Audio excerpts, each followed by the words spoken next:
नमस्कार दोस्तों, ocean network में आपका स्वागत है। तो सुप्रीम कोर्ट के आदेश पर दिल्ली के कनॉट प्लेस पुलिस स्टेशन में 2 एफआईआर दर्ज हुई हैं। एक एफआईआर पॉक्सो एक्ट के तहत भी दर्ज हुई है और ये दोनों जो कुश्ती महासंघ है उसके अध्यक्ष ब्रजभूषण सिंह और अन्य के साथ के खिलाफ दर्ज हुई है। जंतर मंतर पर बैठे हुए जो पहलवान हैं, जिन्होंने ओलंपिक्स में, जिन्होंने एशियन गेम्स में, कॉमनवेल्थ गेम्स में, विश्व चैंपियनशिप में प्रदर्शन किया है, कुछ में मेडल भी जीते हैं, उनमें से कई का आरोप है, खास तौर से विनेश फोगाट, साक्षी मलिक, विनेश फोगाट की बहन, इन सब के आरोप हैं कि ब्रजभूषण शरण सिंह ने अनेक महिला खिलाड़ियों का यौन उत्पीड़न किया है, अभद्रताएं की हैं। और विनेश फोगाट का तो ये कहना है कि उन्हें एक टूर्नामेंट के बाद ब्रजभूषण सिंह ने खोटा सिक्का तक कहा था। 18 जनवरी से लेकर के कई दिन तक ये लोग जंतर मंतर पर बैठे थे। उस समय खेल मंत्री अनुराग ठाकुर ने 3 बार इन लोगों से बातचीत की थी और कई कई घंटे वो वार्ता का क्रम चला था। इसके बाद खेल मंत्रालय ने अलग एक कमेटी बनाई थी और जो ओलंपिक संघ है, जिसकी अध्यक्ष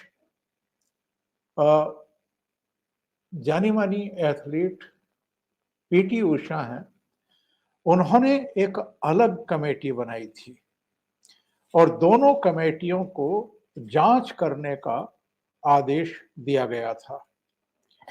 अब इसमें जांच पड़ताल हो गई, इन सब खिलाड़ियों को बुला करके इनके शपथ पत्र भी ले लिए गए, ऑन कैमरा रिकॉर्डिंग करके इनके बयान भी लिए गए। अब इंडियन ओलंपिक एसोसिएशन और खेल मंत्रालय की कमेटियों की रिपोर्ट सौंप दी गई है खेल मंत्रालय को और एसोसिएशन को। अभी तक वो आउट भी नहीं हुई थी कि इन खिलाड़ियों ने जंतर मंतर पर 23 अप्रैल से फिर से धरना शुरू कर दिया और इनका कहना है कि साहब दोनों कमेटियों ने ब्रजभूषण शरण सिंह को क्लीन चिट दे दी। अब सबसे बड़ा सवाल तो ये खड़ा हो रहा है कि जब तक वो दोनों कमेटियों की रिपोर्ट सार्वजनिक ना हो तब तक ये इस तरह का आरोप कैसे लगा रहे हैं, या एक परसेप्शन क्रिएट करके कि दोनों कमेटियों ने ब्रजभूषण शरण सिंह को क्लीन चिट दे दी है, फिर से धरना कैसे शुरू कर सकते हैं। ये सवाल खड़ा किया है पीटी उषा ने, जो इंडियन ओलंपिक एसोसिएशन की सर्वेसर्वा हैं, चेयरपर्सन है, अध्यक्ष हैं, और उन्होंने तो ये भी बयान दिया है कि इस तरह के धरने प्रदर्शन अगर राष्ट्रीय अंतर्राष्ट्रीय स्तर पर खेलने वाले खिलाड़ी, पहलवान करना शुरू कर देंगे तो ये न केवल अनुशासनहीनता है, बल्कि दुनिया भर में भारतीय खेलों और खिलाड़ियों को लेकर के एक गलत मैसेज भेजने का भी प्रयास है या हरकत है। और इसके बाद तो चाहे टीएमसी की फायर ब्रिगेड नेता कहने वाली महुआ मोइत्रा हो, या इस समय शिवसेना की राज्यसभा सदस्य प्रियंका चतुर्वेदी हो, या कुछ और पार्टियों के नेता और नेत्री हो, उन्होंने पीटी उषा पर ही हमला बोल दिया और एक तरीके से उनको महिला विरोधी करार देने की कोशिश हुई। जो कमेटियां गठित की गई थी, दोनों कमेटी में योगेश्वर दत्त भी थे, जो विश्व चैंपियन रह चुके हैं। इसके अलावा बबीता फोगाट भी एक कमेटी में थी जो खेल मंत्रालय की तरफ से गठित की गई थी। ये दोनों ही हरियाणा को बिलोंग करते हैं और हरियाणा के बाकी खिलाड़ी भी इनके धरने में शामिल नहीं हुए हैं या इनके पक्ष में उन्होंने बयान नहीं दिए हैं। यहाँ तक कि जो बबीता फोगाट है, वो भले ही जनवरी वाले धरने प्रदर्शन में इनके साथ शामिल रही हों, पर जो उसकी बहन है यानी गीता, वो ना तब दिखाई दी थी और ना अब दिखाई दे रही हैं। गीता बबीता पर आमिर खान ने एक फिल्म भी बनाई थी दंगल करके और वो काफी सफल रही थी, भारत में भी और विदेशों में भी, और चीन ने तो उसने रिकॉर्ड तोड़ दिए थे। बहरहाल अब ये राजनीति है, इसके पीछे कुछ चेहरे हैं, उन चेहरों की मंशा क्या है, ये तो एक अलग विषय हो गया। पर जिस तरीके से ये खिलाड़ी एफआईआर दर्ज होने के बाद भी सुप्रीम कोर्ट के आदेश से वो एफआईआर दर्ज हुई है। सुप्रीम कोर्ट ने इनकी, चूंकि 7 खिलाड़ी 8 खिलाड़ी इकट्ठा होकर के सुप्रीम कोर्ट पहुंचे थे और उनका कहना था कि साहब कई दिन पहले वो दिल्ली पुलिस को लिखित में शिकायत दे चुके हैं ब्रजभूषण शरण सिंह के खिलाफ, अभी तक उनकी एफआईआर दर्ज नहीं की गई है। इनकी तरफ से कपिल सिब्बल सुप्रीम कोर्ट में उपस्थित हुए थे। तो सुप्रीम कोर्ट ने दिल्ली पुलिस को कहा कि मामला गंभीर लग रहा है और आप इस पर अपना स्पष्टीकरण भी दीजिए, रिपोर्ट भी दीजिए और एफआईआर भी दर्ज करिए। तो दिल्ली पुलिस ने एफआईआर दर्ज कर ली है, लेकिन ये लोग इससे संतुष्ट ही नहीं है। ये कह रहे हैं कि हमें तो दिल्ली पुलिस पर विश्वास ही नहीं है और कह रहे हैं कि जब तक ब्रजभूषण शरण सिंह को गिरफ्तार नहीं कर लिया जाता और सभी पदों से नहीं हटा दिया जाता, यानी सांसद के पद से भी 6ठी बार सांसद हैं वो, और जो आपका महासंघ है कुश्ती का, उसके अध्यक्ष पद से भी जब तक उनको नहीं हटाया जाता और जब तक उनको गिरफ्तार नहीं किया जाता, तब तक हमारा धरना प्रदर्शन जारी रहेगा। अब आते हैं इसके दूसरे पहलू पर, जिसकी बहुत तेज चर्चा इस समय चल रही है।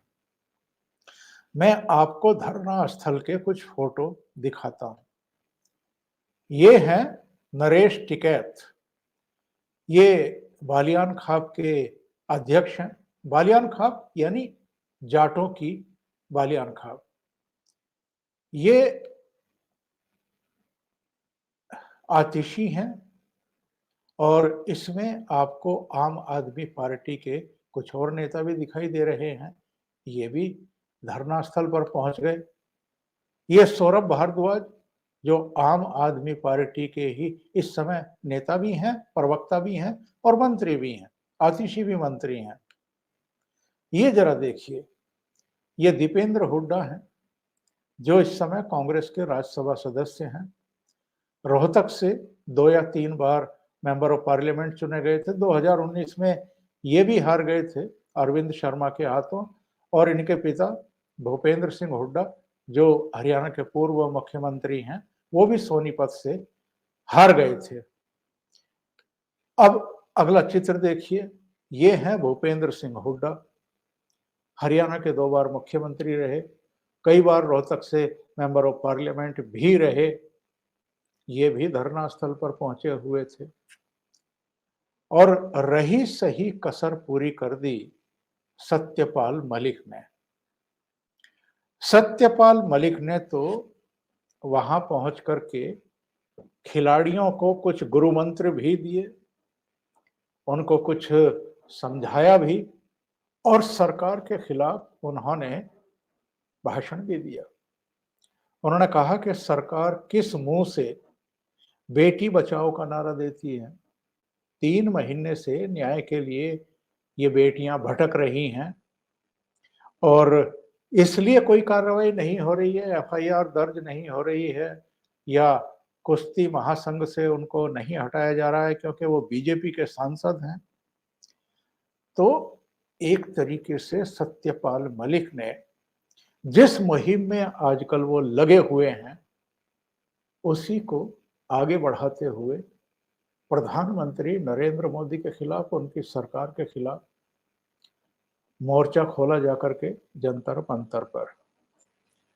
अब आप जरा सोचिए, जहां सत्यपाल मलिक पहुंच गए हों, वहां पर कुछ और कहने की गुंजाइश बचती है क्या? और ये सारे सत्यपाल मलिक ही नहीं, भूपेंद्र सिंह हुड्डा, दीपेंद्र हुड्डा, सौरभ भारद्वाज, आतिशी, नरेश टिकैत, ये सब मोदी विरोधी जो मुहिम चल रही है, उस समय भी जब वो 3 कृषि कानूनों को लेकर के दिल्ली में 13 महीने तक आंदोलन चला था, उसके पीछे कौन-कौन सी ताकतें थी, मुझे दोहराने की जरूरत नहीं है। वामपंथियों की पूरी जमात थी, योगेंद्र यादव से लेकर के बलबीर और तमाम जो पंजाब की लीडरशिप है, जो वामपंथियों से कनेक्ट है, वो सारी मौजूद थी।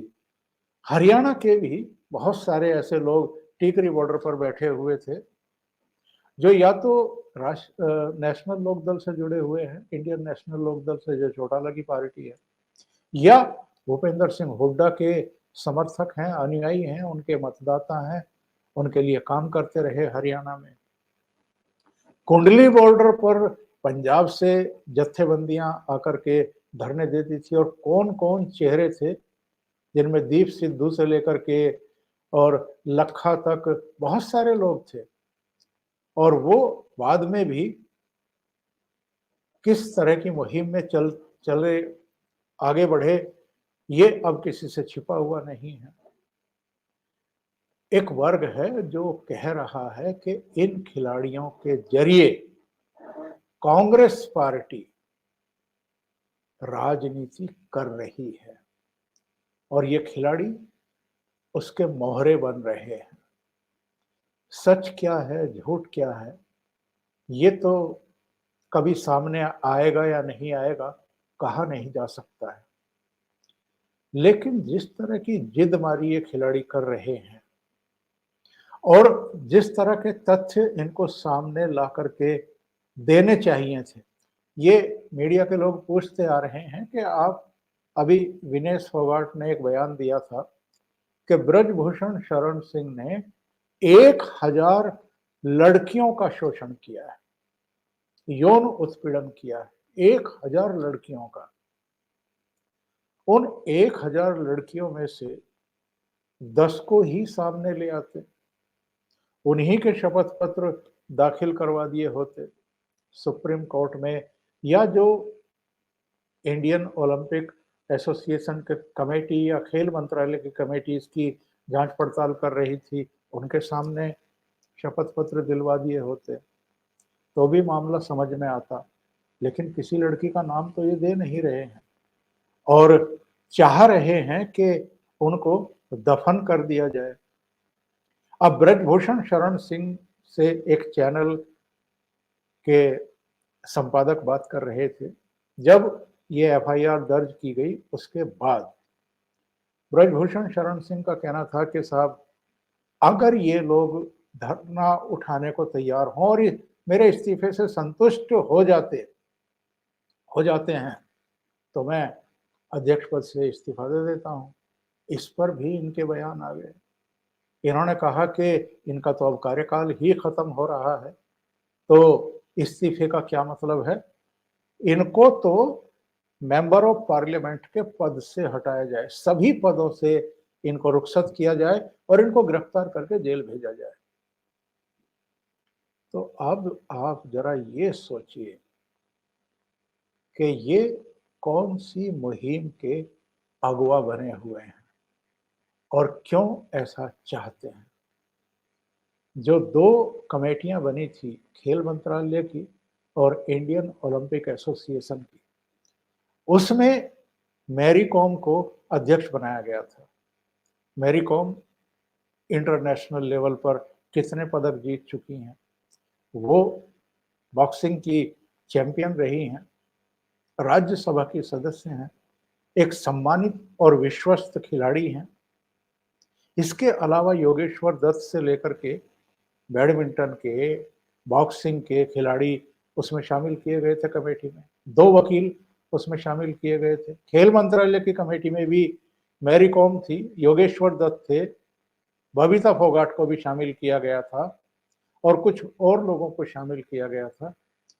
दोनों ही कमेटियां जो हैं वो झूठ बोलेंगी और इन कमेटियों की रिपोर्ट पर आप भरोसा करने को तैयार क्यों नहीं हैं? और अभी तो रिपोर्ट आई भी नहीं थी सामने, अभी से इन्होंने चिल्लाना शुरू कर दिया कि क्लीन चिट दे दी गई है ब्रजभूषण शरण सिंह को। जब कमेटी की रिपोर्ट आ जाती तभी धरने पर बैठ जाते।